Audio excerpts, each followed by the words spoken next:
And so, good morning mga happy. Ayan, mag-school na sila. Let's go. Naog na, Angelo.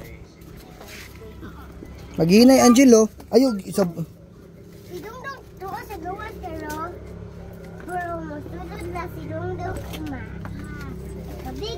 Taro nga, mong bag doon.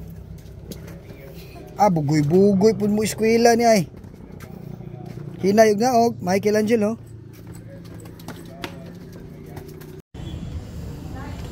Sige na. Follow your ate.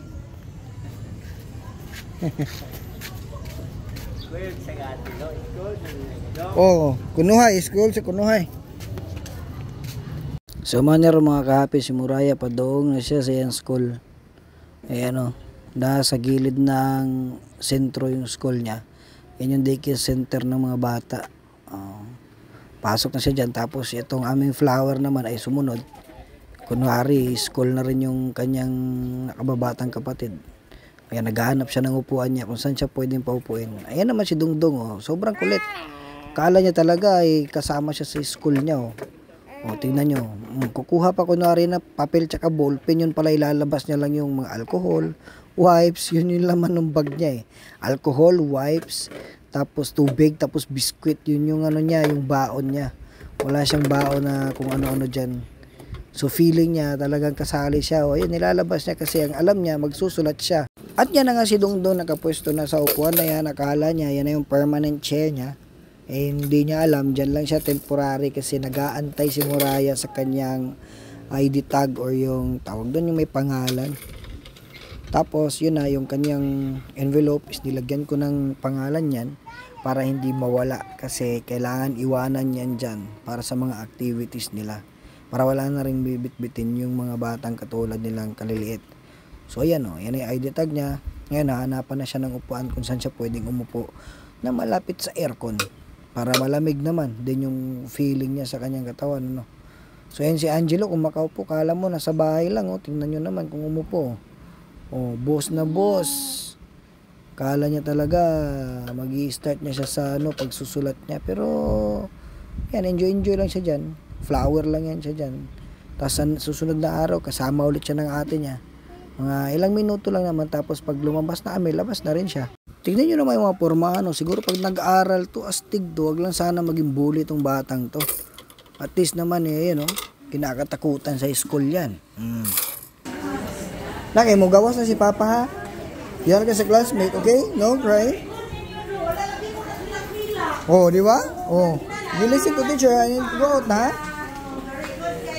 Go out na si Papa. You listen to teacher ha. Bye-bye. Bye-bye ni Dongdong. Wear your bag na. Sige na, let's go. Magbabay na kay ate.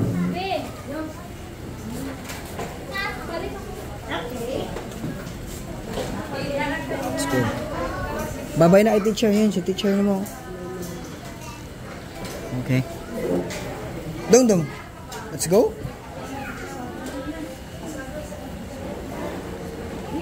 Diyan na. Isuot sa bag.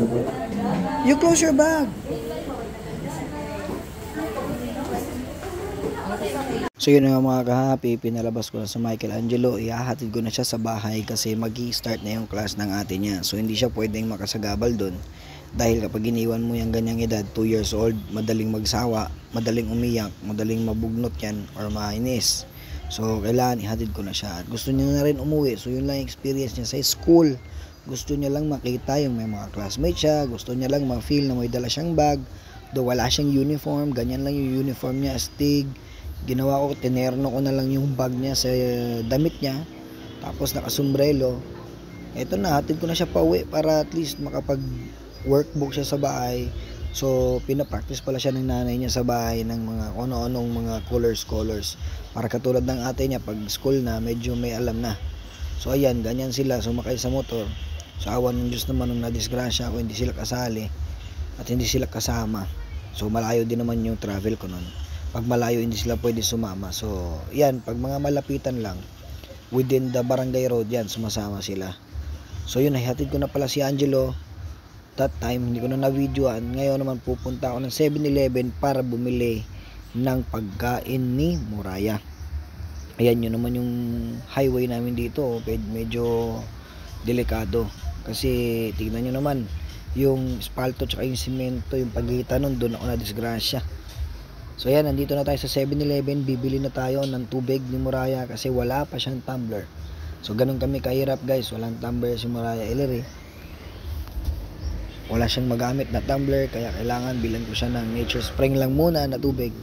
At marunong naman siyang gumamit, yun lang, hindi maiwasan minsan na mag-spill over yan, matapon.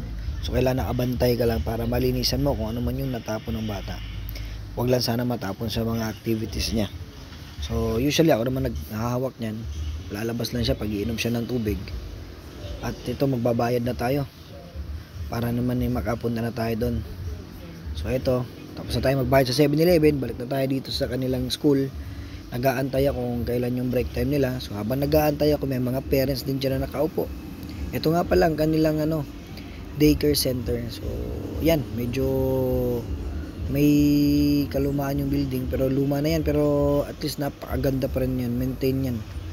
Yung video lang muna tayo dyan habang nag-aantay sa anak natin. So yan, puro vlog lang muna tayo. At sa mga oras na yan mga ka-happy, sinisilip ko sila sa loob. May ibang parents kasi yung ibang bata ayaw magpaiwan, at nakita ko checking yung teacher nila sa activity na ginagawa nila. At sa araw na yan, ang activity nila is gumawa sila ng circle, parang unlimited circle yan, yung paikot ng paikot. Yan yung unang sulat na activity na pinagawa ng teacher nila sa kanila. So ayan, pagkatapos, syempre as usual, lahat ng mga bata may stars yan para ma-appreciate nila ang kanilang work o kanilang ginawa. At least meron din silang star sa kanilang kamay at sa papel para at least damang-dama nila na perfect sila. Ganun mo ipapadama sa mga bata yun. So walang mali, walang tama sa kanila dyan. So lahat, actually walang mali dyan. Almost lahat tama yung ginagawa nila dyan, just to make sure na ma-appreciate nila or makuha nila ang kanilang ginagawa. Pero tinuturuan pa rin sila kung paano dapat gawin yung mga bagay-bagay. So dahil tapos na yung activity nila, pag meron silang activity tapos na i-check, oras na para mag-snack naman yung mga bata. So yan lang yung pinapakain ko kay Muraya. Mayroong ganyan fruities, tapos mayroong ganyan, so ano tawag yun, milkman or something. Tapos right after that, pinapainom ko ng tubig. Tapos pinapabayaan ko na yan siya. That time naka-video lang talaga ako kasi first days of school nila yan. And syempre inutusan ko na agad siya, binigyan ko na instructions na right after mag-snack is ilagay sa basurahan kung ano man yung mga pinagkainan niya, basura, plastic, at may mga tapon, pulutin niya, itapon niya sa mismong basurahan. Yun yung unang-unang itinuro ko sa kanya. Anyway, alam niya na yun, tinuturo ko na sa bahay yun para at least pagdating niya dyan, di na siya magmukhang ewan na walang alam. So dyan pa lang is nakapila na sila para going home na sila.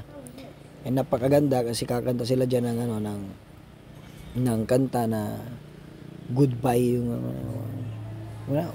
basta nakalimutan ko kung anong tawag dun sa kinanta nila. Si Muraya lang nakakaalam kung ano yun. But that time, mahihain pa talaga siya. Ayaw niya pang magsalita, wala pa siyang kibo, ayaw niya pang makipagabilo-bilo. Ayan, so tingnan nyo.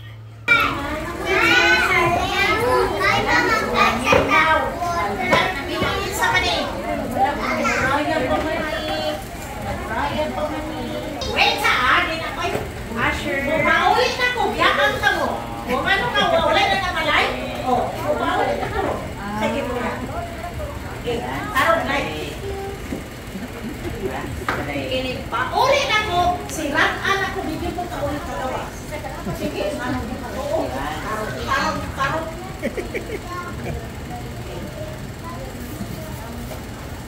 Ano ka? We are living.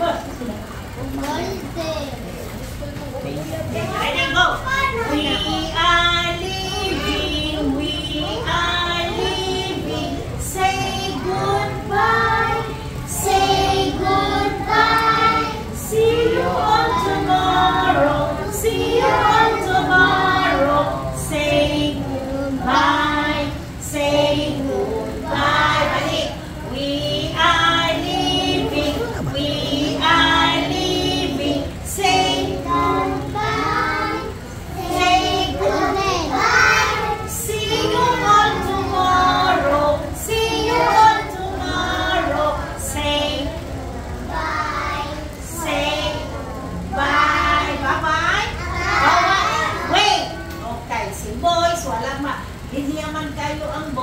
unang gawa si Boys. Ayan sila mga happy. Nabasa na. Like klase ko no uma.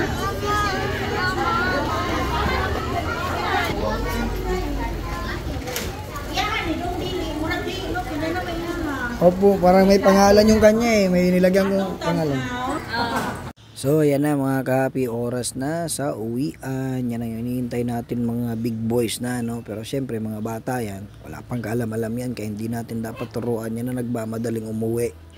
Pero, in the long run, matututo rin sila sa kanilang mga dapat, kung anong dapat gawin. So, yan, wala yung kanyang name tag. Yun pala na laglag dun sa may aircon. So, kailangan na namin umuwi.